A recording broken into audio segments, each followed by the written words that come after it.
We are going to start by taking a look at two different arguments. So this is argument number 1, and this is argument number 2. So let's talk about what we should see in a good argument. A good argument should start off with a claim, and we're going to talk more about this in a second, but let's take a look at number 1. So, Sir Percy Blakeney is a fool. Is it an opinion? Yes. Is it an opinion reasonable based off the reading? Yes. Right now, what I want you to do is I want you to stop and I want you to go and I want you to look at the claim in your argument. Is it a valid claim? Okay, so in the second argument, the claim is Percy shows the depth of his stupidity with his wife. So in this case, we're a little bit more specific about talking about how he shows that, why we say that he is, in fact, a fool. But this is still a valid claim. In fact, in a sec, we're going to talk about why it's a better claim. Because, is it an opinion? Yes. Is that something that's reasonable based off the reading? Yes. So right now, I want you to go check your second claim. Is it a solid claim? Okay, next thing up, we need to talk about the evidence. So let's take a look at number 1 again. When he's faced with an angry Viscount, he considers the young man with complete bewilderment and asks, "What's the good of your sword?" when the Viscount threatens him with his sword. First question, does that support Blakeney being a fool? Yeah, clearly it does. If somebody's threatening you with a weapon, being confused is probably not the smartest move in the world. So, the most important rule, does it support the claim? And the answer is yes. The next question is, does it have embedded evidence? Now, evidence, I'm looking for my quote fragments, and, sorry, I grabbed my eraser instead of my highlighter. I see my quote fragments here and here. And my question is, are those embedded? Are those little fragments of quotes inside a student sentence that is largely a summary of the piece in the student's own words? Absolutely, it is. So go back and take a look at your first argument. Do you have embedded evidence? Hopefully you said yes. So next thing I need to look at is the citation. If the citation is correct, you have the last name of the author. Now, if you are looking at a paper copy of the book, I would also need to have a page number. So then I would have something like Orsi 19, and that would be the page number that the quote is on. If I'm looking at an online source, I have no page number, and you'll simply see Orsi. So, last thing, there is no period in front of a citation. The period goes after the citation, and you have a space between where the last word of the sentence is and where the quote starts. So, right now, I want you to go and look at your argument number 1. Is your citation correct? Okay, I am really hoping the citation is correct. Okay, argument number 2. I'm going to look for the exact same things. Where is my evidence?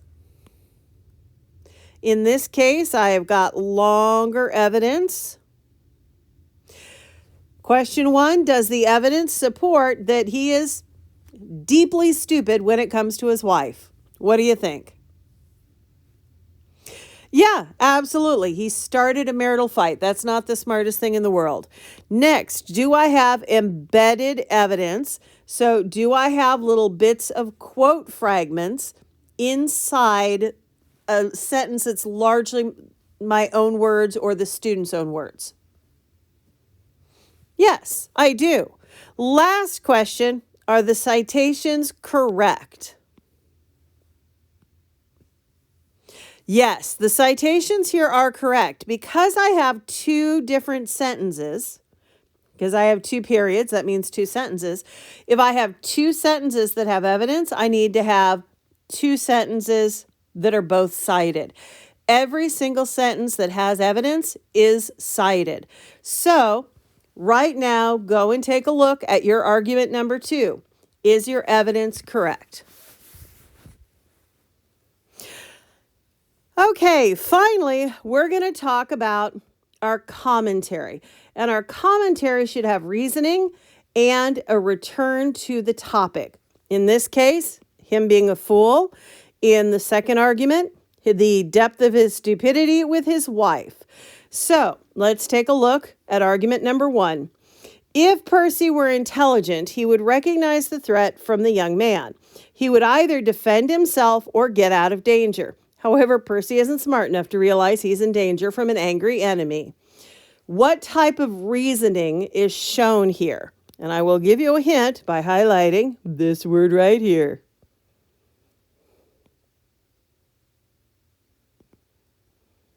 Yes, this is contrast. If Percy were smart, he would do something different. He did not do that. Therefore, clearly he is stupid. Next question, does it return to the topic of foolish? Well, right now, take a look. Do you see any words in this commentary here that connect you to fool? Yeah, there are a number of things you could talk about. You could say he isn't smart if he were intelligent, which he's not. So we are clearly connecting up to that opening. So we do have both a type of reasoning and a return to the topic. So let's take a look in our second bit of commentary here. So the fact that he didn't speak to her like an intelligent adult, but instead acted like a fool, caused her to strike back at him. And this, that shouldn't say set. Sorry, I copied and pasted without proofreading. And this started, and by the way, guys, this is actually a paper from a student in a previous year. That kind of mistake happens more than you think. You get distracted and then you don't go back and proofread, and then we get some weirdness going. But let's take a look. So the fact that he didn't speak to her like an intelligent adult, but instead acted like a fool, caused her to strike back at him. And this started a series of events where the two of them get more and more angry at each other. Starting a marriage this way is just idiotic. If this is good commentary, we've got R and R. We've got reasoning and we've got a return to the topic. So, first question, do I have a type of reasoning here?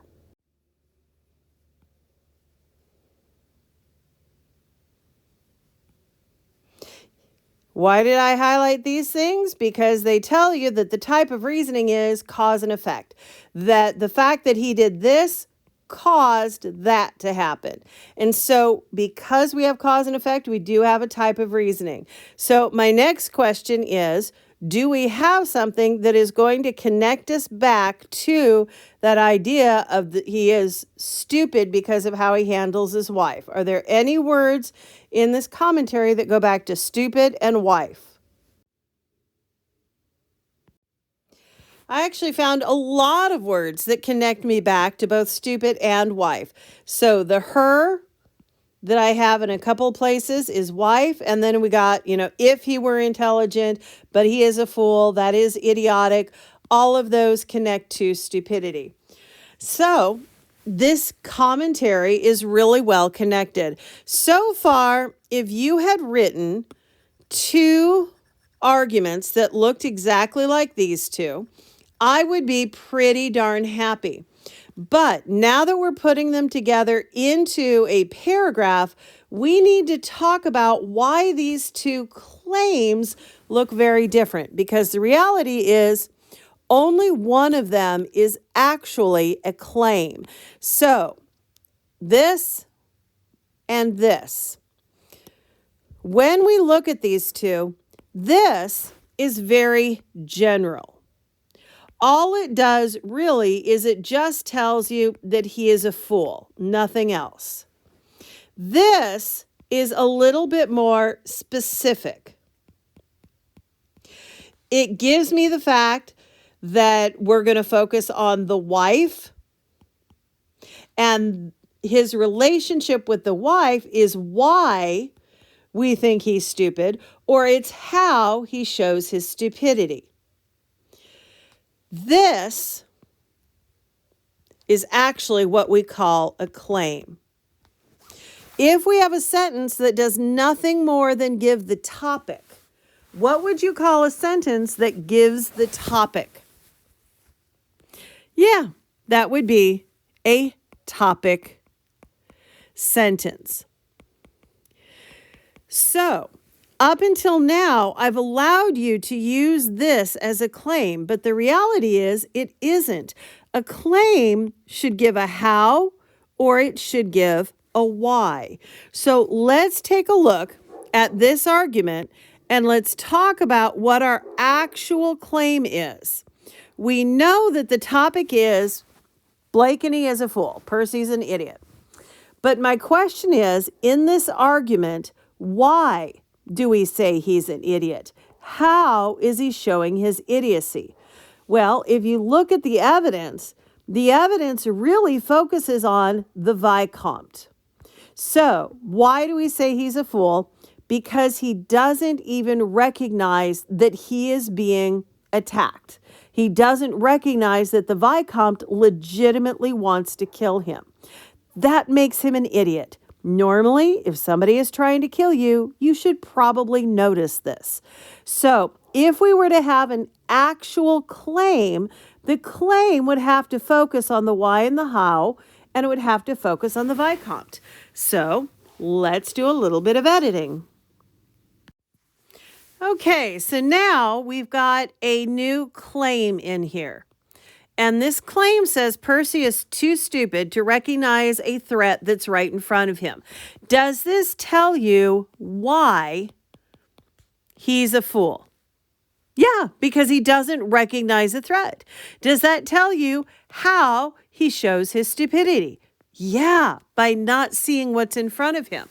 And so this is now a claim. So now we have two claims. And each claim gives me a different how or why. The topic sentence simply tells me what I'm trying to prove in general, that he's a fool. But my claims each tell me why I believe that. So if my topic is he's a fool, why is he a fool? Because he doesn't recognize the threats that's in front of him. Give me another reason why he's a fool. Because of his relationship with his wife. So the claims give me two reasons why I believe that the topic sentence is true. So right now, I want you to go back and take a look at your argument number 1. In your argument number 1, do you have a claim, a legitimate claim, or did you put a topic sentence in as your first sentence? Now that you've looked at your argument number 1, if that first sentence is a topic sentence instead of a claim, just do what I did. Move the topic sentence up higher and then write yourself a new claim, because we want to make sure that each of your two arguments has a legitimate claim, a how or a why. So do the same thing with your argument number 2. Go back and take a look. Do you have a legitimate claim that gives a how or a why? Right now, go check. Hopefully right now you have a topic sentence. The topic sentence should simply tell me what topic it is you're proving. So yours should look something like Marguerite is, or Marguerite shows. It's going to be a very short sentence that simply tells me what it is that you're trying to prove. You should then have two arguments, each with a claim, evidence, and commentary. Now, we need to start actually manipulating these arguments. My first question is, which is the stronger argument? Is it argument number 1 or is it argument number 2? What do you think? Now, for me, I think that this first one is the stronger argument. Why? Because, dude, if you can't, a lot of people, they wreck their marriages. That's not that unusual. But if you don't recognize somebody threatening your life, that suggests that you are really, truly, deeply stupid. Because this is my stronger argument. Do I want to have that up front or do I want to have that in back? Well, your hint is actually in what we've been doing with our plot diagram. When you are diagramming a short story, you have your exposition, you have your rising action. In your rising action, events get bigger and bigger and bigger and more dramatic. And that makes it feel like the story is building up to a point. Well, your essay should do the same thing. You want to go from a good topic to a better topic to your best topic. And if you are building up to a point, it feels like your writing is really coming to this strong climax and it's coming to a strong ending. If you have ever been writing a paragraph and you started feeling like you were just petering out and you didn't know what to write about and you just felt like you were trailing off, what you were feeling was that you're not building up to a point. And so the writing is starting to feel awkward. So whatever our strongest argument is, in this case, it's going to be this one. That strongest argument needs to be at the end. So I'm going to do a little copy and pasting. So now I have my topic sentence. I've got a good argument. I've got a better argument. But now I need to have a transition between these two. Now, what is the relationship between this argument and that one? Well, we already made that decision that this is a good argument, but this is a better argument.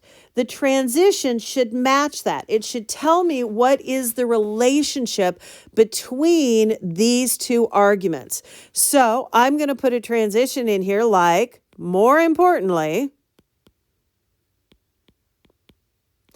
and I could have a lot of different transitions that would signal the same thing.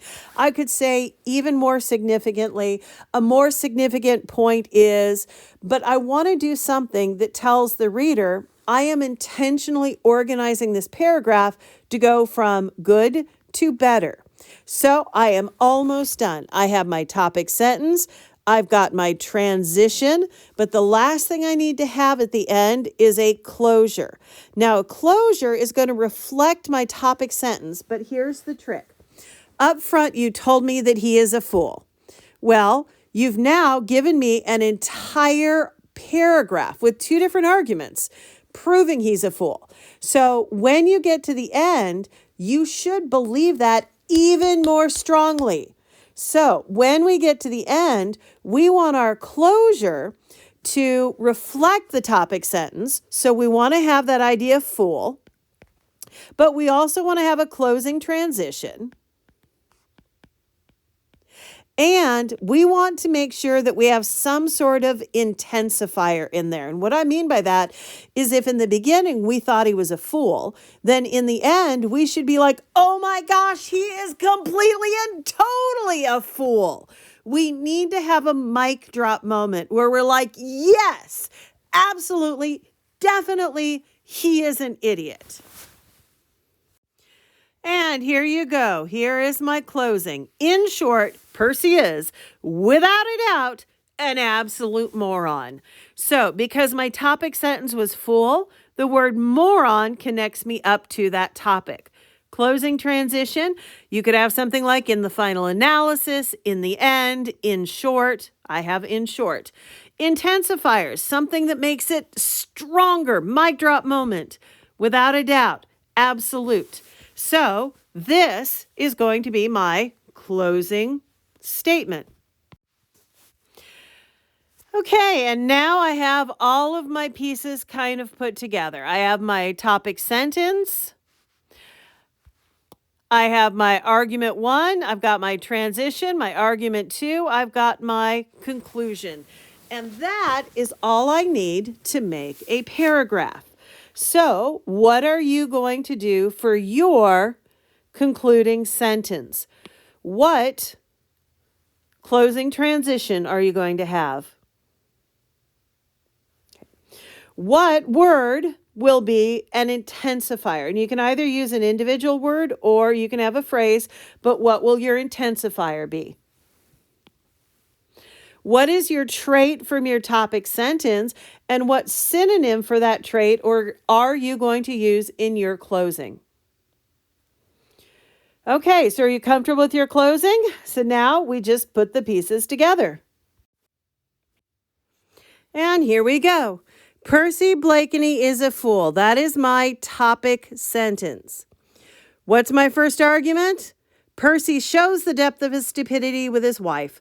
He was insulted that she didn't tell him that he had condemned the St. family, and once he found out, he treated her with complete contempt. Cite.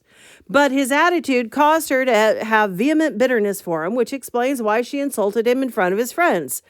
Cite. The fact that he didn't speak to her like an intelligent adult, but instead acted like a fool, caused her to strike back at him and started a series of events where the two of them get more and more angry at each other. There is your first argument. Starting marriage this way is just stupid. That's where the argument ends. You then have transition. You then go into second argument, and this second argument should be even stronger. Percy is too stupid to recognize a threat that's right in front of him. When he's faced with an angry Vicomte, he considers the young man with complete bewilderment and asks, "What's the good of your sword?" when the Vicomte threatens him with his sword. If Percy were intelligent, he would recognize the threat from the young man. He would either defend himself or get out of danger. However, Percy isn't smart enough to realize he's in danger from an angry enemy. In short, closing transition, closing sentence, Percy is, without a doubt, an absolute moron. So the only 3 sentences we're adding: topic sentence, transition sometimes will be a sentence by itself. More often, it's just going to be a phrase, and then a closing sentence. Those are the only pieces that we are adding when we move from going from an argument to going to a paragraph. But you have to keep in mind, you need to have 2 different arguments, and you have to be a little more careful with your claims now. So that is how you go from an argument to a paragraph. There is only one thing left to do, and my guess is your 3rd grade teacher yelled at you about doing this a lot. What is a problem now that we are legitimately writing paragraphs? I really hope that you said we need to indent. Because this is now a paragraph, we have to indent the first line so that we show that this is a full and complete paragraph. So what are you going to do right now? You are going to follow the process I just showed you. You are going to take the 2 arguments that you've already written on Marguerite. You are going to turn them into one very beautiful paragraph on Marguerite. Go for it.